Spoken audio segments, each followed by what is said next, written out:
Going inside the issues of our community, this is Local 12 Newsmakers. This ordination of women on this wonderful, alive, moving ship, we are helping to break down the false and unjust distinctions in the church between men and women. We are one step nearer as church to being the kind of community that Jesus dreamt of. Last summer, on July the 25th, on a cruise ship in the St. Lawrence Seaway, a momentous event occurred. For the first time in modern history, 3 Roman Catholic women bishops ordained 4 Roman Catholic women to the priesthood. Good morning and welcome to Local 12 Newsmakers. The institutional Roman Catholic Church has made it clear that the issue of ordaining women is a topic that is off the table. It cannot even be discussed. The last Pope made that clear. Cincinnati Archbishop Daniel Pilarczyk has made that clear repeatedly, including sending me a message after I announced the topic for this week's show. But even in a hierarchically organized structure, the institutional church has never been able to totally control popular movements. And like the rest of Western society, the women's movement of the second half of the 20th century has transformed assumptions and day-to-day activities on the ground in the Western church. In the United States, the Women's Ordination Conference held a major meeting almost 30 years ago. In 2002, 7 Roman Catholic women were ordained to the priesthood by Bishop Romulo Barrett of Argentina on a boat in the Danube River in 2002. They are frequently referred to as the Danube Seven.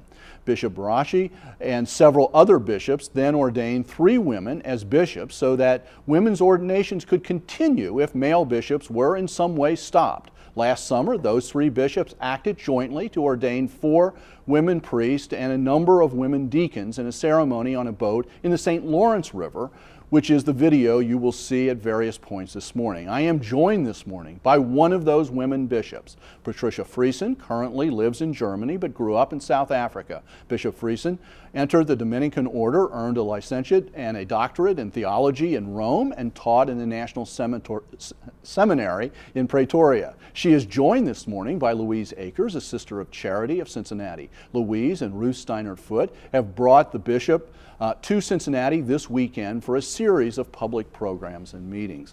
Welcome to Cincinnati and welcome to Newsmakers. Louise, welcome back to Newsmakers. Let's begin with some basic questions that I've been asked this past week. What is the status, the legal status in canon law of your ordination, both as priest and as bishop? We believe that my status is that I am illegally ordained because it is against Canon 1024, but that it is in fact valid because I believe that this is an unjust law and that ordination done by a properly ordained bishop who intends to ordain me does in fact take in a woman. So this is a distinction that I want to make sure everybody's clear about, because last week when I suggested this topic, I used the word validly ordained. But there is this difference in canon law between valid and licit and illicit, and legal. So you are validly ordained, but not necessarily legally ordained. Yes. And in fact, how has the official church, the Vatican, responded to your ordination? To my ordination, there has been no response, although we do know that they know, that the official church does know.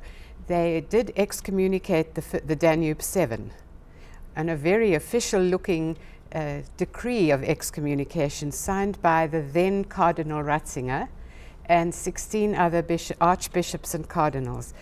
That was 2002. I was ordained in 2003. There was no reaction. And since then there has not been, not from the Vatican, there have been reactions from individual bishops, but nobody since then has been officially excommunicated. Louise, as I mentioned in the setup to this, that there is an effort to say we're not even supposed to talk about this whole topic. The last Pope certainly made that point. When I was part of Ministry 2000 in the mid-1990s in this diocese to plan for what are we going to do when there's fewer and fewer male priests, at the beginning of that, Archbishop Pilarczyk said, you can't even talk about women priests, or, by the way, married men priests. So here in Cincinnati, in the United States, where is this? Because by bringing Bishop Friessen, you're obviously trying to stimulate conversation and discussion. Where do you see this whole process in the American church at this moment? I think by the fact that the institutional church says, you're not allowed to talk about this, it's a taboo subject, shows that the desire and the movement of both women and men who support women in the church is growing, it's escalating. Because I remember decades ago when I taught high school religion, I was talking about it then, and that was like in the mid-70s. So I think the people of God church, described by Vatican II, definitely see not just the need today, but the justice that surrounds this issue. What about, you're a Sister of Charity of Cincinnati. What about in women's religious communities? Is this discussed? How is this looked upon? Oh my, yes. It's discussed a lot. And I would say, in my experience, because I do a lot of education with my own congregation and other communities of women religious, and lay groups also, and it's frequently a topic that if I don't bring it up, someone brings it up. And people think, why not? You know, what's the problem here? Bishop Friessen, why not just continue to agitate? Why not continue to press rather than have taken the step of actually presenting yourself for ordination and then moving to the step of being ordained as a bishop? Why not just do it sort of pressing forward rather than taking this action? I grew up in South Africa in the apartheid regime. We tried many, many ways to get what was a very unjust set of laws changed. And I believe firmly, as would any moral theologian, that an unjust law must it must be disobeyed and it must be changed. The unjust apartheid laws in South Africa were only changed, done away with, when we finally broke them. So an unjust law in the end, if it is not changed, needs to be broken. And I believe that that's what we're doing here. This is an unjust law that discriminates unjustly against women. Now it's sexism rather than racism, but the discrimination and the sinfulness of it is just the same. And I believe that the only way now, we've tried for so long, the only way now is to break what is in fact clearly an unjust law. And I would just so strongly support that. In my own experience here in the States, it was indeed the civil rights movement, yes, led by Martin Luther King and yes, Rosa Parks and so many other wonderful people. But when my own blood sister said to me, when I attended the ordinations on the St. Lawrence Seaway last summer, she said, "Louise, that's breaking the law." And I said, "Yes, it is." I said, and I believe it's akin to what Martin Luther King and many of us did in the civil rights movement. As you say, it is an unjust law. And people don't see it, I think, in the institutional church as a justice issue, even though it certainly deals with the dignity of woman person.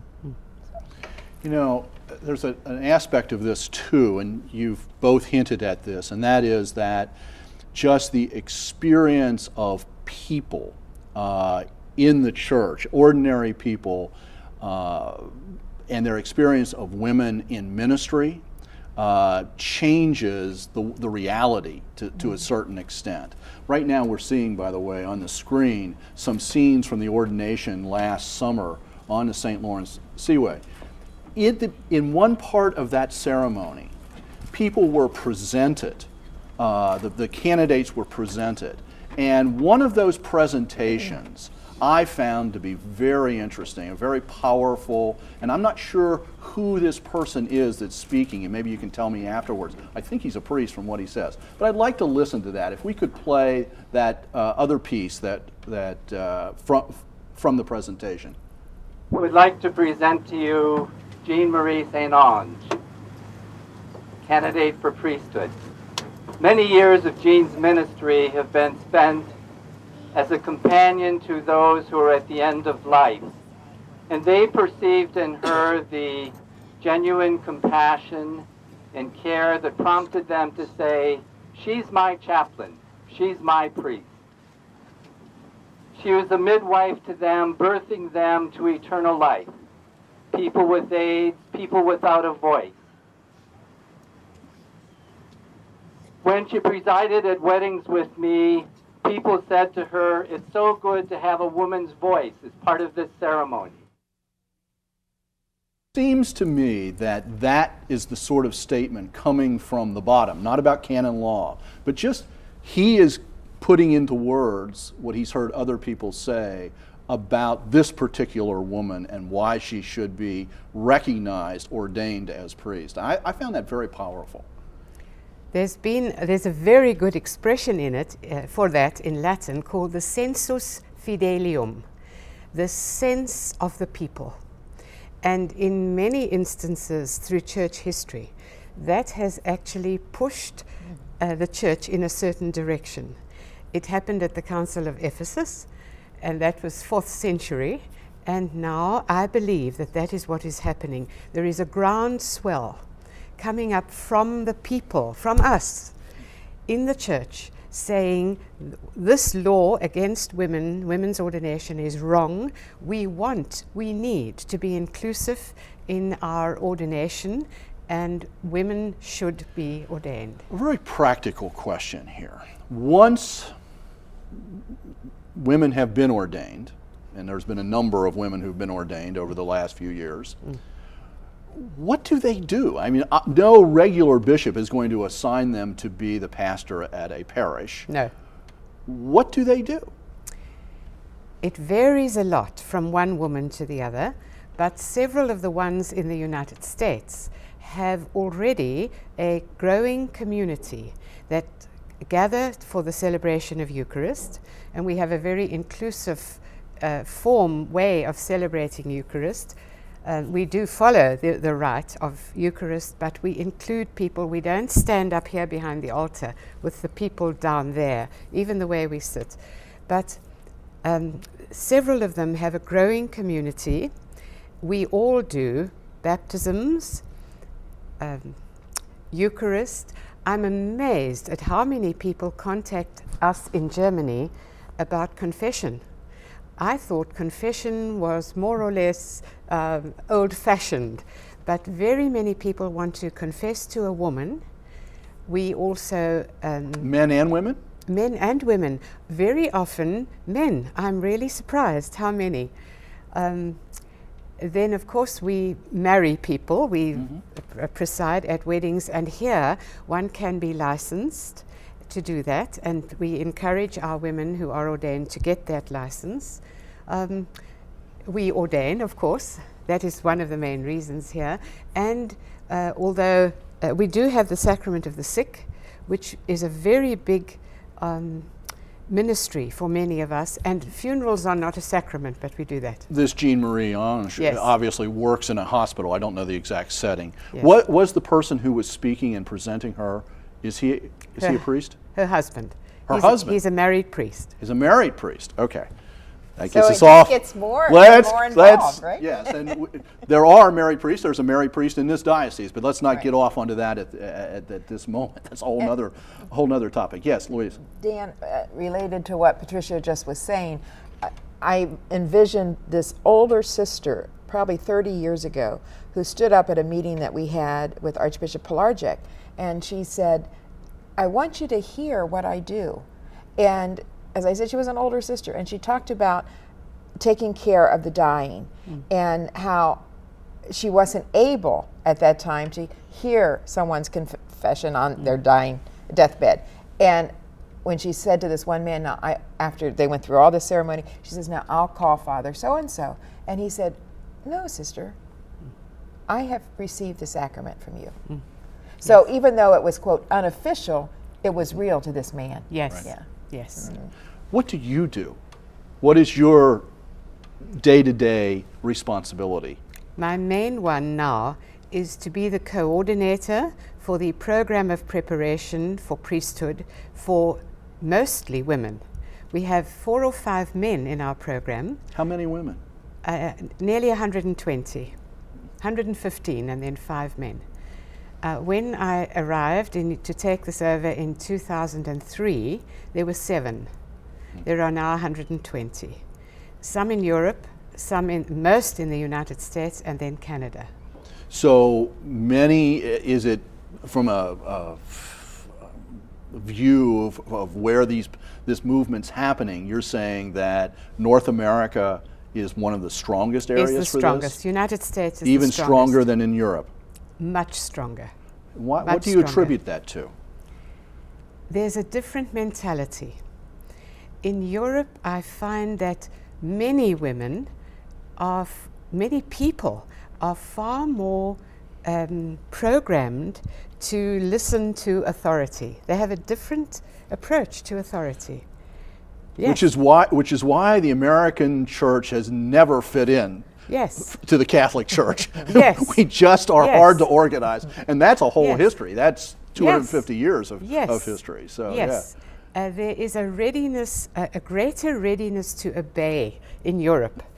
I don't find that here, and in fact, since the last Pope forbade any discussion on this topic, I think that simply spurred it on. It's like putting a book on the index. Everybody wants to read it. And that's the same thing in America. My understanding is that this summer you will be back in the United States. We will. And we're beginning to run out of time. So We will. what will be happening this summer? We will ordain approximately 12 women. There are 1 or 2 that we're not sure whether they will go that far. We will ordain them in Pittsburgh on a boat, and before that we will have a retreat of preparation, and before that, 3 weeks earlier, we will ordain several women in Switzerland, also on a boat. Why on a boat? Very quickly, I'm almost out of time. Partly because of the symbolism, and partly because no priest or bishop will dare to give us their church, even if they are sympathetic, and Okay. many are. Thank you very much for being here, and have a good stay in the United States. I know you're going to go to several different cities. And if you would like to learn more about this whole movement, you can check out on the web, RomanCatholicWomenPriests.org. Right. Okay. And stay tuned. After the break, we will be joined by someone on another topic on the question of cancer.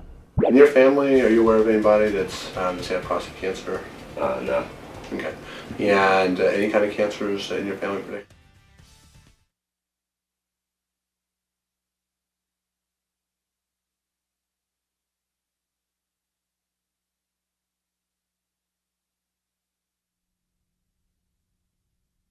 Did you start like age 13, 14 or something? No, I started actually, this will sound crazy, but I started actually about 4 years ago. Welcome back. No cluster of diseases strikes more fear into more people than cancer. One of the most important weapons in fighting cancer is knowledge. A conference that occurred this weekend, sponsored by the University of Cincinnati, is entitled Knowledge is Life. Whether you attended the conference or not, knowing about cancer, including what lifestyle issues can impact the likelihood of you or a loved one contracting cancer, is an essential life skill. I am joined now by Dr. William Barrett, the director of UC's Division of Radiation Oncology and the organizer of this weekend's event. Welcome to Newsmakers. Thanks, Dan. You work at the Barrett Center as well. Which is I think of as one of the really important cancer centers in the United States. How would you rank that, and what's your vision for what kind of center Cincinnati ought to have in the future in terms of cancer? Well, we're very fortunate to have a number of wonderful physicians and nurses and other personnel interested in taking care of people with cancer. And our goal is to be able to look a person in the eye and tell them they're going to get as good a cancer here as any place in the world. And in many instances we can do that. We are anxious to evolve into an even better cancer center. Cincinnati Children's Hospital is arguably the best children's hospital in the world, and we believe we can accomplish the same in cancer. And it's a matter of some more recruitments and a matter of organization, and we think we have tremendous potential because obviously cancer is a horrible disease. Nobody wants this disease, but if you have to have it, we'd like this to be as good a place as there is. One of the things that's sort of popularly out there, and I don't know how much truth there is, that Cincinnati, sort of this Midwest, Ohio Valley area, that we experience more cancer occurrences than other places, or a higher occurrence of at least certain types of cancers. Is that true? It is relatively high, and it's hard to know all the causes of that. In general, most industrialized cities have higher cancer rates than most rural areas in general. And it's difficult to know in terms of all the things that you breathe and eat and drink. It's hard to know what may potentially contribute to cancer. When you think that cigarette smoking wasn't really established as being a cause of lung cancer until 1955.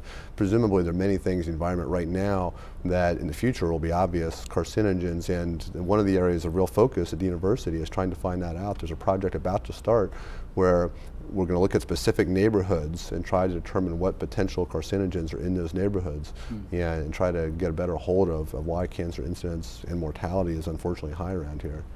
Obviously, some of that is historical. Once you know it, you can look back and see it. But right now, in terms of what people can do for themselves and for their families, what would be a couple of things that you would advise people in terms of preventing that or protecting themselves? Well, by far, the number one is don't smoke.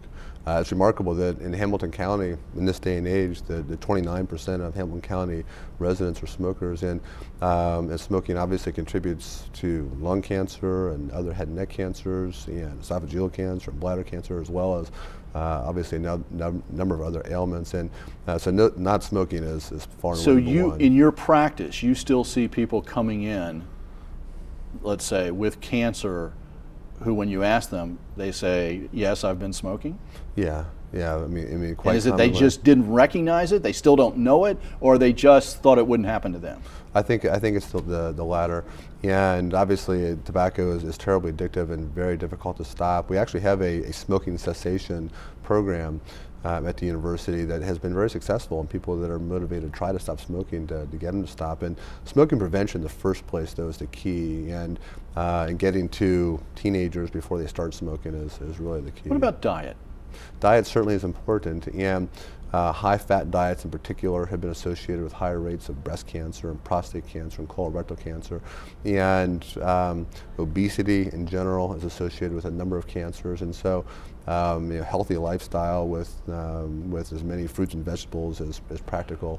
Which all of that, given the recent focus on overweight children even, I mean, in a sense, we're almost going in the wrong direction on some of that sort of thing, obesity, bad diets, etc. Yeah, we're definitely becoming a more sedentary For people my age, in our late 50s, are there special things that we ought to be doing, either men or women?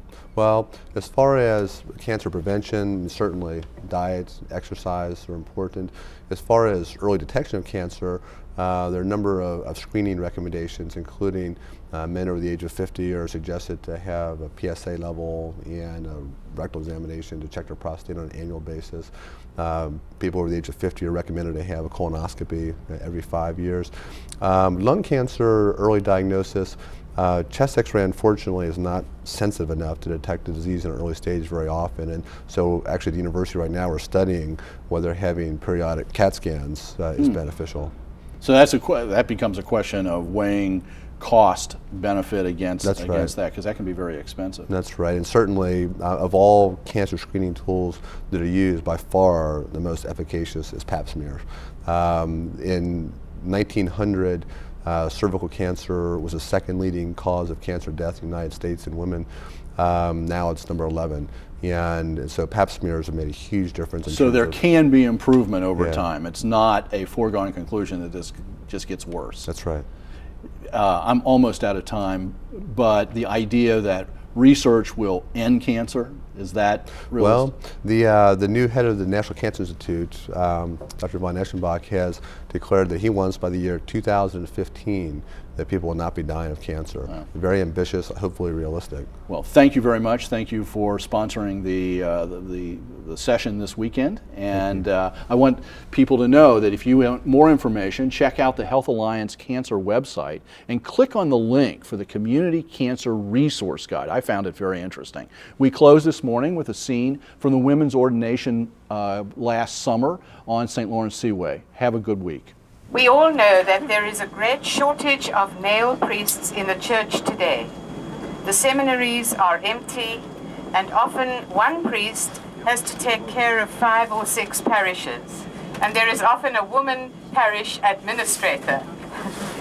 As women come forward to be ordained, it is our hope and prayer that the Pope and the other members of the hierarchy will see that the time has come to open up priestly ministry to both women and men. We can dream together a little. I have a dream